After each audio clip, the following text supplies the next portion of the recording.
warahmatullahi wabarakatuh. Selamat pagi anak-anak. Pada kesempatan kali ini kita akan melanjutkan materi kita tentang Daulah Abbasiyah membangun peradaban Islam. Yuk simak penjelasan ibu berikut ini. Sejarah berdirinya Daulah Abbasiyah. Daulah Abbasiyah adalah salah satu dinasti yang berdiri setelah era Khulafaur Rasyidin. Nah, Daulah Abbasiyah ini lahir setelah dinasti Bani Umayyah runtuh, yang mana didirikan pada tahun 750 Masehi sampai 128 tahun Masehi, atau pada tahun 132 Hijriah sampai 656 Hijriah. Nah, pendirinya itu bernama Abu Abbas As-Saffah. Adalah beliau keturunan dari paman Nabi Muhammad SAW, yaitu Abbas bin Abdul Muthalib.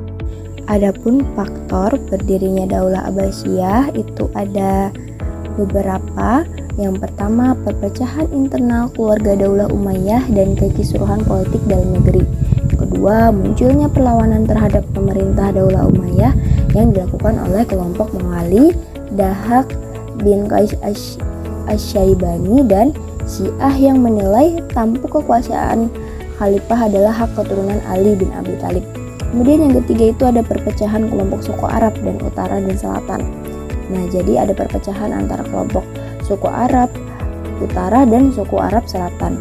Kemudian ada kekacauan ulama dan tokoh agama kepada Khalifah Marwan bin Muhammad. Terus yang terakhir itu adalah wafatnya Khalifah Marwan bin Muhammad setelah kalah dalam pertempuran di tepi Sungai Zab, Irak tahun 132 Hijriah atau 750 Masehi. Nah, jadi ada beberapa faktor tadi untuk terbentuknya Daulah Abbasiyah. Nah, Daulah Abbasiyah ini berdiri selama 5 abad atau kurang lebih sekitar 508 tahun, yang mana pada masa pemerintahannya ini terbagi ke dalam 5 periodisasi. Nah, periodisasi yang pertama itu pada tahun 750 sampai 847 Masehi, yang mana pada awal pemerintahan Daulah Abbasiyah itu masih menekankan pada kebijakan perluasan daerah. Kemudian kekuasaan pada periode pertama itu khalifah yang memimpin tentara untuk berperang, sehingga pada saat inilah merupakan masa kejayaan Daulah Abbasiyah. Nah, jadi periode pertama ini adalah masa kejayaannya Daulah Abbasiyah. Kemudian 847 sampai 945 Masehi ini adalah periode yang mana itu diwarnai dengan corak politik Turki. Nah, Bani Buwayh dan Bani Saljuk. Nah, periode kedua ini itu disebut juga dengan pengaruh Turki pertama. Kemudian pada periode ketiga itu pada tahun 945 sampai 1055 Masehi. Pada masa ini kekuasaan kembali ke tangan khalifah, tetapi terbatas hanya daerah Baghdad dan sekitarnya. Periode ini secara umum bisa dikatakan lemah dan tidak dapat melawan kehendak jenderal Turki. Nah, kemudian pada periode keempat pada tahun 1055 sampai 1099 Masehi itu ditandai dengan pengaruh Bani Saljuk yang dipimpin oleh 12 orang khalifah. Nah, dalam periode ini tuh terjadi 2 peristiwa besar, yang mana itu ada umat Islam, ada perang salib. Umat Islam yaitu perang salib dan penyerangan bangsa Mongol di Baghdad. Nah, jadi pada periode keempat ini tuh ada terjadi 2 peristiwa besar, ada perang salib dan penyerangan bangsa Mongol di Baghdad. Kemudian pada periode kelima tahun 1199 sampai 1258 Masehi itu adalah masa kemunduran.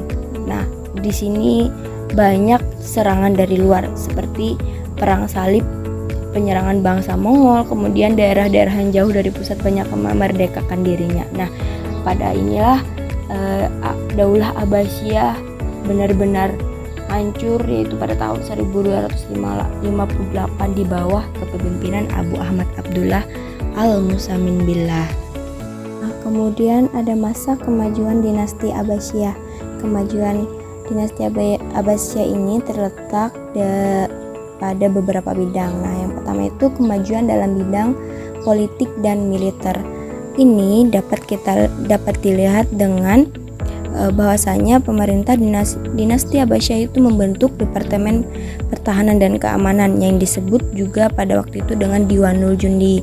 Nah, departemen ini tuh yang mengatur semua yang berkaitan dengan kemiliteran dan pertahanan serta keamanan.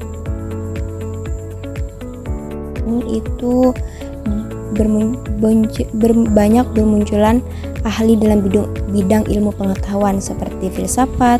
Filosof yang terkenal itu adalah Al-Kindi, kemudian ada Abu Nas Al-Farabi, dan juga masih banyak lagi. Kemudian kemajuan ilmu pengetahuan dan peradaban Islam itu terjadi pada bidang ilmu sejarah, ilmu bumi, astronomi, dan juga banyak lagi. Nah, di antara sejarah muslim pertama yang terkenal yang hidup pada masa itu adalah Muhammad bin Ishaq. Kemudian dalam bidang ilmu agama Islam itu banyak terjadi kemajuan. Di antara ilmu pengetahuan agama Islam yang berkembang dan maju pada saat itu adalah ilmu hadis, ilmu tafsir, ilmu fikih, dan juga ilmu tasawuf. Nah, kemudian ada faktor yang menyebabkan kemunduran dinasti Abbasiyah. Itu yang pertama, adanya perebutan kekuasaan di pusat pemerintahan, munculnya dinasti-dinasti kecil yang memerdekakan diri, terus ada kemerosotan ekonomi, dan juga ada munculnya aliran sesat dan fanatisme keagamaan.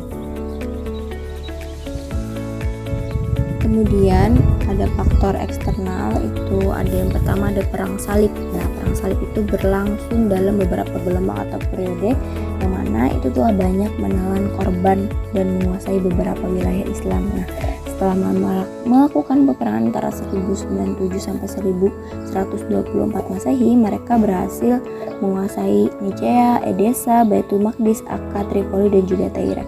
Kemudian yang kedua itu ada serangan Mongolia ke negeri Muslim dan berakhirnya dinasti Abbasiyah. Nah, ini adalah tentunya dinasti Abbasiyah itu yang mana sebagai awal penghancuran Baghdad dan Khilafah Islam, orang-orang Mongolia itu menguasai negeri-negeri Asia Tengah, Khurasan, Persia, dan juga menguasai Asia Kecil. Nah, dengan terbunuhnya Khalifah Al-Mu'tasim telah menjadi babak akhir dari Daulah Abbasiyah.